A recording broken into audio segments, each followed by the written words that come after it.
안녕하십니까. 오늘은 원래 전황에 대한 이야기를 좀 드리려고 했는데 내일로 미루고 오늘은 경제 관련된 이야기를 좀 드리겠습니다. 여러분도 언론에서 보셨겠지만 푸딩이 가스를 루블로 받겠다 이렇게 선언을 했습니다. 비우호 국가, EU라든가 기타 이제 이번에 제재에 동참했던 국가들을 푸딩은 비우호 국가로 분류를 했습니다. 이들에 대해서 이제 앞으로 가스를 살려면은 이 루블을 내라 이렇게 이야기를 했습니다. 많은 사람들은 이것에 대해서 이제 이 탈달러화의 시작이 아닌가, 페트로달러의 지위가 무너지는 것이 아닌가, 이런 이야기를 하시는 분들도 있는데, 일단 어느 정도 파괴력이 있는지 한번 알아보도록 하겠습니다. 푸딩이 가스를 루블로 받는 이유, 그리고 페트로달러에 영향이 있을까? 여러분들도 뉴스에서 보셨겠지만 오늘 푸딩이 이제 유럽 국가들에게 천연가스를 사기 위해서는 루블로 지불해라 이렇게 요구를 했습니다. 비우호 국가, 그동안 이제 러시아에 대해서 경제 제재에 참여했던 EU 국가들 혹은 다른 나라 국가들, 일본도 여기 포함될 겁니다. 이들 나라들이 러시아에서 원유나 천연가스를 살 때 루블을 지불해야 됩니다. 현재 이제 환율이 있을 겁니다. 그럼 외환시장에서 루블을 사서 이제 지불하고 그 다음에 천연가스나 원유를 사게 되겠죠. 유럽은 여러분도 아시다시피 전체 천연가스 소비의 한 40% 정도를 러시아로부터 수입합니다. 이 금액으로는 이제 하루에 2억 불에서 8억 유로 정도 된다고 합니다. 2억 유로에서 8억 유로 정도. 여름에는 조금 적고 겨울에 추울 때는 한 8억 유로에 가까울 겁니다. 이런 방식의 거래를 이제 요구를 했습니다. 푸틴은 이런 이야기죠. 노골적으로 이야기하면 루블로 페이하든지 아니면 사지 마라 이것입니다. EU 국가들이나 경제 제재에 참여했던 비우호 국가들은 러시아산 원유나 천연가스를 사기 위해서는 이제 루블을 지불해야 됩니다. 외환시장에서 루블을 사야 하기 때문에 루블에 대한 수요가 이제 커지게 됩니다. 그래서 오늘 루블화가 강세로 갔습니다. 아마 한 5% 정도 강세로 갔는데 큰 의미가 있는 것은 아닙니다. 중요한 것은 처음으로 이제 최근에 전쟁이 터지고 나서 처음으로 100 미만으로 떨어졌다 환율이 이것 정도가 의미가 있는데 이것 자체가 사실은 저는 큰 파괴력이 있다고는 생각지 않습니다. 많은 이제 산유국들이 자국 화폐 가치를 유지하기 위해서 이런 시도를 했습니다.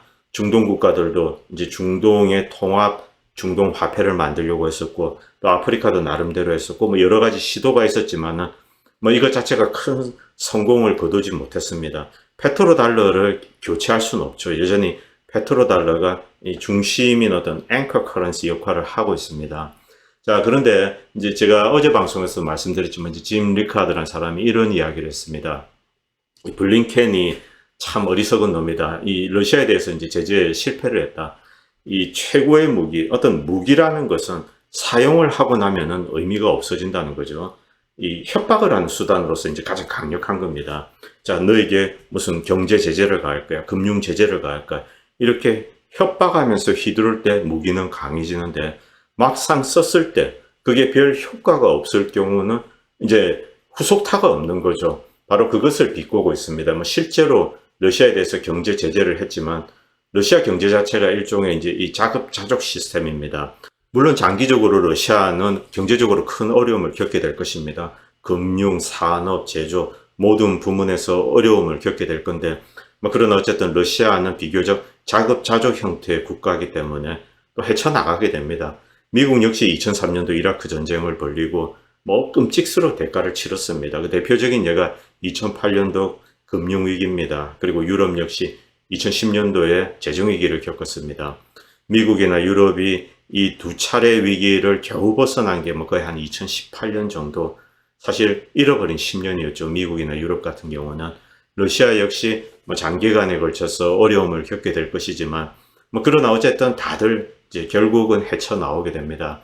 이번에 블링켄이 강력한 경제 제재로 이제 칼을 휘둘렀습니다만 그런데 별로 칼이 무딘지 효과가 별로 없습니다. 물론 러시아가 어려움을 겪지 않는다는 뜻은 아닙니다만 어떤 식으로든 풀려나가고 있다는 거죠. 결국 이것은 중국 문제입니다. 자, 바이든이 오늘 유럽으로 갔습니다. 미국이 사실은 지금 상당히 곤란한 처지에 있습니다. 이 페트로달러의 지위가 좀 흔들리고 있습니다. 이 얼마 전에 사우디에서 이제 중국과 원유 거래를 할 때 위안화를 받는 것에 대해서 이야기가 나왔습니다만 사실 부분적으로 그것은 이미 있어 왔던 겁니다. 그런데 이것이 이제 공식적으로 추진되는 건데, 이 바이든이 지금 여러분도 아시겠지만 이제 이 기사를 잠깐 보시겠습니다. 사우디가 이제 미국에 대해서 불만이 많습니다. 뭐 예멘에서 이 반군들이 사우디에 로켓포 같은 공격을 하게 되고, 미국은 사우디에 무기도 팔지 않고 또 이제 사우디 안보에 대해서 등한시했습니다. 그래서 사우디는 이제 나름대로 이 미국에 대해서 보복을 한 겁니다. 여러분도 아시겠지만 이제 사우디의 독재자 MBS 무하마드 빈 살만은 미국과 상당히 이제 관계가 좋지 않습니다. 최근에 바이든이 사우디 증산을 위해서 이제 전화를 걸었는데 아예 씹어버렸습니다. 미국 대통령의 전화를 씹어버릴 정도로 이제 이렇게 MBS가 상당히 이제 미국에 대해서 불만이 많은 거죠. 이 MBS는 터키에서 이제 이 자국민을 뭐 사실상 이 살해를 했습니다. 그것에 대해서 이제 미국 역시 강력한 불만을 갖고 있었기 때문에 그동안 좀 이제 이 사우디와 거리를 뒀었는데, 어쨌든 미국은 급하게 사우디를 달래기 위해서 패트리엇 미사일을 보냈다고 합니다. 여러분도 아시겠지만 오늘 바이든이 유럽을 갔습니다. 뭐 첫 번째 이유는 우크라이나에 대한 지원책입니다. 그리고 뭐 강력한 러시아에 대한 제재안, 일단 강력한 제재안을 썼습니다. 사실은 전대미문의 제재안입니다. 그럼에도 불구하고 사실 별 효과가 없습니다. 이 세계 경제가 어느 정도 이제 그렇게 돌아가고 있는 거죠. 이 러시아 같은 경우는 인도, 중국 이쪽을 통해서 새로운 루트가 있게 됩니다. 그리고 서유럽 같은 경우는 어쨌든 가스를 계속 이제 이 러시아로부터 수입을 하는 그런 입장에 있습니다. 그래서 이 바이든이 어떤 의도에서 갔는지 모르겠는데 아마 미국산 천연가스나 뭐 이런 것을 공급해 줄 테니 러시아산 가스를 그만 사라 뭐 이런 이야기를 하기 위해서 가지 않았나 그렇게 추정하고 있습니다. 그리고 이 서유럽 같은 경우는 많은 기업들이 사실 이 러시아에서 그대로 비즈니스를 하고 있답니다. 대표적인 기업들, 눈에 드러나는 기업들은 철수를 했을 수도 있는데, 이 프랑스 같은 경우는 대부분의 기업들이 그대로 남아있고, 또 독일 같은 경우 자질구레한 중소기업들이 많습니다. 뭐 독일 같은 경우는 중소기업의 강국이죠. 그런 기업들은 러시아에서 그대로 영업을 하고 있습니다. 그런 사이즈가 작은 기업이 러시아 비즈니스를 포기하게 되면은 기업 자체 생존이 위태로울 수가 있습니다. 그리고 러시아 안에는 많은 지하자원이 있기 때문에 그 지하자원을 활용한 기업들이 있는데 당장 철수를 하게 된다면 그 기업은 비즈니스가 중단이 되는 거죠. 망할 수 있습니다. 그래서 이런 복잡한 문제 때문에 사실은 이 러시아 제재가 이제 잘 먹히고 있지 않습니다. 그리고 또 한 가지는 바이든이 지금 유럽으로 달려가는 이유는 페트로달러 지위가 흔들리고 있습니다. 실제로 그것은 곳곳에서 이제 감지되고 있습니다. 이 탈달러와 지난 2년 동안 미국은 페트로달러 지위를 남용했습니다. 엄청난 돈을 찍어냈죠. 유통되고 있는 돈의 40%가 US 달러의 40%가 최근 2년 동안 찍어낸 것입니다. 이런 상황에서 이 탈달러화를 다른 나라들이 하지 않는다는 것은 이상한 겁니다. 그래서 이런 움직임이 감지되기 때문에 바이든이 날아가서 이제 그것을 막기 위해서 갔다라고 보시면 됩니다. 자, 미국의 기축통화 지위 남용에 대해서 가장 불만을 가질 사람은 누굽니까? 달러 자산을 많이 가지고 있는 나라들입니다. 그 중에 핵심적인 나라가 중동 산유 국가들입니다. 이들 화폐는 아예 US 달러에 패거되어 있습니다. 그리고 많은 US 달러 자산을 미국 같은 데 이제 투자해서 두고 있죠. 이들이 가장 큰 불만을 가지고 있습니다. 그것과 연결해서 이들 나라 이제 중동 국가들이 일단 사우디가 먼저 나섰습니다. 중국과 위안화로 이제 석유를 파는 것, 그것을 모색하고 있습니다. 저는 이것을 실제로 추구하리라고 생각합니다. 왜냐하면 미국이 자신의 기축통화 지위를 너무 남용했기 때문에 세계에 특히 이 달러 자산을 가지고 있는 이 국가들의 인내심이 한계에 부딪혔습니다. 자신들의 이익을 보호하기 위해서 어떤 대안을 찾는 것, 그것은 너무나 당연한 겁니다. 두 번째 단락을 잠깐 보시겠습니다. A potential deal in 위안. 위안화를 통해서 이제 사우디와 중국이 원유 거래를 하는 겁니다. 이것은 US 달러에 대항하는 counterweight, 어떤 대응 수단을 찾고자 하는 것입니다. 이런 대응 수단을 찾는 것은 너무나 당연한 겁니다. 앞에서 말씀드렸지만 미국이 기축통화의 지위를 남용을 하고 있기 때문에 달러 자산을 많이 가지고 있는 국가들은 이제 자신의 재산을 보호하기 위해서, 자신의 재산의 가치를 보호하기 위해서 어떤 다른 대응 수단을 찾게 됩니다. 그리고 이 중국 같은 경우는 이미 아프리카에서 이 영향력이 상당히 커졌습니다. 전쟁이 터지고 한 달 정도 지났는데 위안화 가치가 US 달러 대비 상승했습니다. 왜 이런 일이 일어나는가? 화폐 가치는 그 경제 체력과 비례하는 겁니다. 자, 만약에 위안화 가치가 상승을 했다. 그러면은 위안화에 대한 수요가 늘고 달러에 대한 수요가 줄어들고 있다. 그것은 명백한 현실입니다. 그럼 누군가 이 달러 자산을 처분하고 있다는 뜻입니다. 자, 오늘 오전에 푸딩이 게스 대금이나 원유 대금을 루블화로 받겠다고 이제 선언을 했습니다. 그리고 이 다우존스나 나스닥이 많이 내렸습니다. 물론 이런 영향도 있습니다. 지난주 금요일이 이 월간은 이제 쿼드러플 위칭데이입니다. 자, 어떤 전쟁이 터져서 금융 상품들이 한쪽 방향으로 급격하게 움직이기 시작합니다. 주가지수 인덱스에 많은 사람들이 풋옵션을 사겠죠. 쫙 갔다가 이제 만기를 앞두고 쫙 당겨버립니다. 그러면 이제 풋옵션 산 것들이 다 깡통이 됩니다. 자, 이런 방식으로 메이저들의 이익을 확보를 하는 겁니다. 그리고 이제 메이저들은 덩치가 크기 때문에 장기적인 방향을 이제 서서히 만들게 됩니다. 그리고 장은 이제 원래 가야 할 자리로 가게 되는 거죠.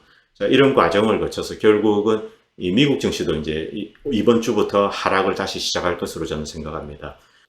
여기서 미국 국채 시장을 잠깐 보도록 하겠습니다.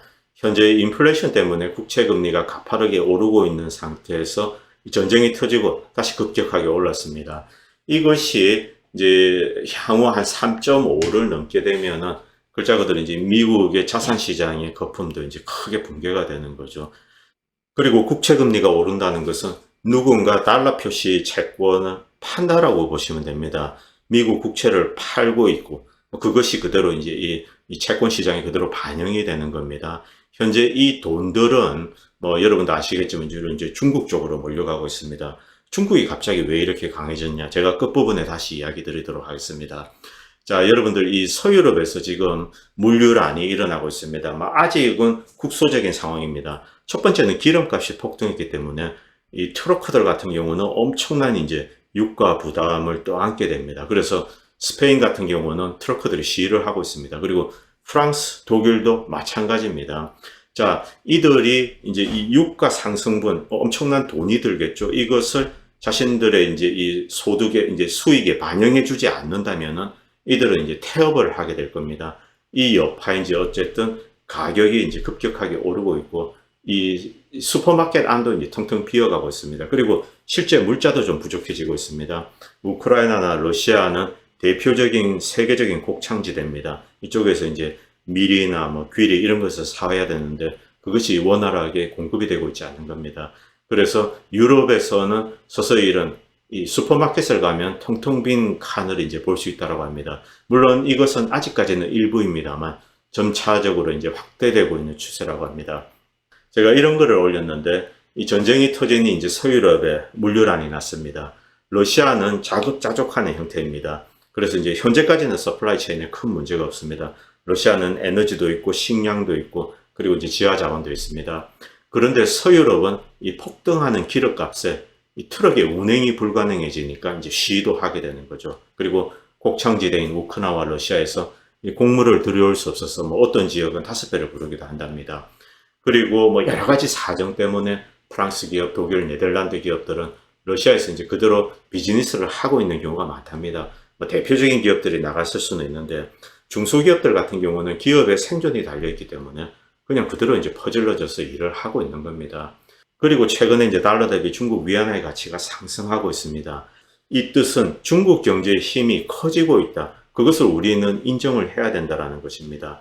자, 지난 15년 동안 사실은 제가 많이 놀렸습니다. 이 중국이 지금 무모한 자원 투자를 했습니다. 특히 아프리카, 남미, 호주, 뭐 여러분도 아시겠지만 곳곳에서 중국은 뭐 광산 개발, 뭐 원유 이런 데 이제 투자를 했습니다. 그리고 지난 10년 동안 뭐 그냥 뭐 글자 그대로 거들이 났죠. 야, 그래서 이제 중국 언제 망하냐 이런 이야기를 많이 했습니다만 최근에 전쟁을 거치면서 이 원유뿐만이 아니라 원자재 가치가 크게 상승하고 있습니다. 니켈이든 구리든. 그래서 이제 전 세계적으로 지난 15년 동안 많은 이 지하자원에 가장 많이 투자한 나라, 즉 중국은 상당한 수익이 이제 기대된다고 합니다. 그것과 더불어 중국은 여전히 세계의 공장의 지위를 누리고 있습니다. 이 트럼프 대통령이 공장을 미국으로 옮기기 위해서 노력을 많이 했습니다만 이 큰 것들은 좀 옮겼습니다만 본질적으로는 해소되지 않았습니다. 서플라이 체인은 여전히 중국에 의존하고 있습니다. 서유럽도 마찬가지입니다. 이런 상황에서 더욱더 이 사람들의 수요가 커지게 됩니다. 그러니까 이제 중국의 제조업의 힘이 커지게 되는 거죠. 서유럽 선진국들은 중국에 더욱더 의존하게 됩니다. 그런데 중국은 이제 아프리카나 이런 국가들에서 지하자원, 자원 개발에 많이 투자를 했기 때문에 일종의 이제 자원 강국이 되어가는 거죠. 과거 일본 종합상사들이 이제 세계를 지배할 때 일본 종합상사들은 전 세계에서 이 지하자원, 그런 광산 개발 이런 걸 많이 했었습니다. 그것과 유사한 형태로 보시면 됩니다. 자, 이 중국의 힘이 강해진 상태에서 러시아까지 이제 울며 겨자 먹기로 중국이 기댈 수밖에 없습니다. 제가 앞에서 말씀드렸지만 이 러시아 자체의 경제력은 EU나 그리고 미국에 대적할 수 있는 그런 수준이 되지 못하고 있습니다. 자급자족은 가능합니다만 만약 러시아가 중국과 결합이 되게 되면은 러시아 경제는 그럭저럭 굴러갈 수가 있습니다. 왜? 필요한 부품은 중국에서 조달하면 됩니다. 그리고 러시아산 에너지를 살 국가들은 많이 있습니다. 인도, 파키스탄, 중국 이쪽으로 돌리면 됩니다. 결국 이 중국의 일종의 이제 레버리지 파워가 엄청 커지게 된 겁니다. 그것을 감지하고 이 금융시장은 사실 이제 지금 중국의 위안화 표시 자산으로 몰려가고 있는 겁니다. 이 뜻은 미국의 페트로달러 지위도 흔들리고 기축통화의 지위도 어느 정도 약화될 수밖에 없는 겁니다. 중국의 위안화가 이제 서서히 이 지위가 이제 커지게 되는 거죠.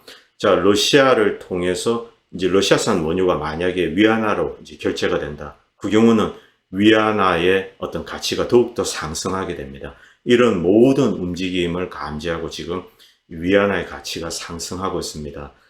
다시 본문으로 돌아와서 2008년 부동산 위기와 유럽 재정 위기로 제3세계 자원에 별다른 투자를 하지 않았던 미국과 서유럽은 진퇴양난에 빠진 꼴입니다. 미국이야 물론 많은 자원을 가지고 있지만은 그러나 미국은 먹여 살려야 할 국가들이 많습니다. 이제 동맹든 미국과 이제 우호적인 나라, 이들 경제를 어느 정도 이제 함께 이끌어가야 하는 그런 어떤 지배적인 위치에 있습니다.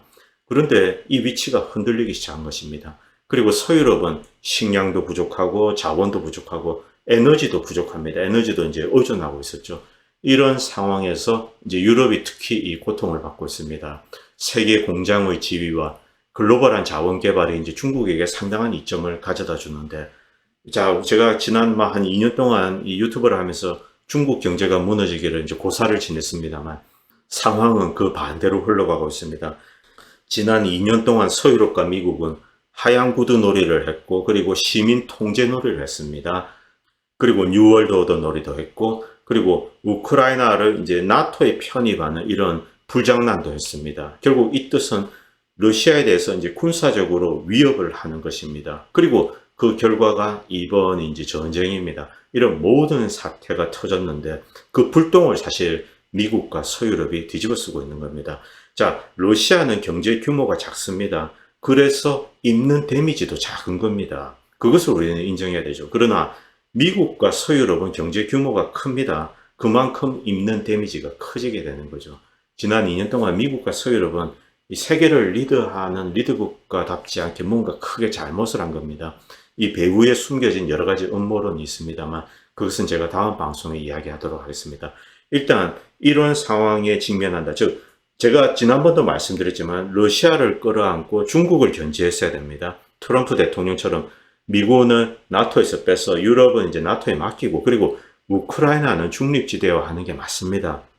그래서 러시아를 달래고 이 유럽과 러시아는 균형을 맞추게 되고 이 나토에서 이제 미군을 빼서 아시아 쪽으로 보내서 중국을 견제하는 것, 이 중국의 전체주의를 약화시키는 것, 이것이 옳은 길인데 바이든은 그 반대로 했습니다. 그 결과가 지금 이런 데미지를 이제 남긴 거고 미국이 오히려 뒤집어 쓴 겁니다. 중국의 레버리지 파워가 훨씬 커졌다는 겁니다. 즉 중국이 새로운 이 스탠다드, 플랫폼, 채널 그리고 마켓의 위치를 차지할 수 있게 되어 간다는 것입니다.